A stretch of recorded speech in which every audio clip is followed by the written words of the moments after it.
After experiencing the chain of dogs, I need a mental shower. Quick synopsis of this book. Deadhouse Gates is the second in the Malazan Book of the Fallen series, and this time we're no longer in Genovakis, but instead on a brand new subcontinent known as Seven Cities.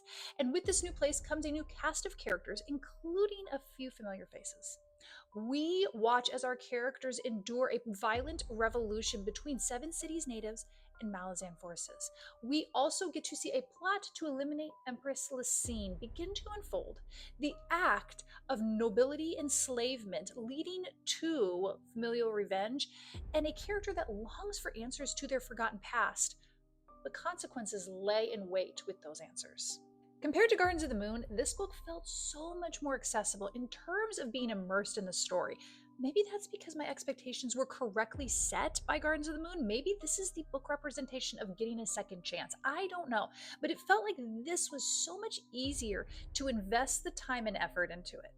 Another thing that is different compared to Gardens of the Moon with this book is the shroud of darkness and depravity that comes with the themes in this book. There is a major storyline in this that left me feeling so mentally exhausted that I needed to take breaks after a very specific POV. And I even broke down into tears over what was going on in this storyline. Erikson pulls no punches in terms of theme, and this fully illustrates the horrors of war. On top of that, we have another storyline that is equally as tragic, and I was not expecting the emotions that this book had. This book also gives us a different lens when it comes to characters that we've already met in Gardens of the Moon. And for me, I love that. That is necessary in any book I read. I need fleshed out characters. And this book does such a great job of giving us characters we've already met and allowing them to breathe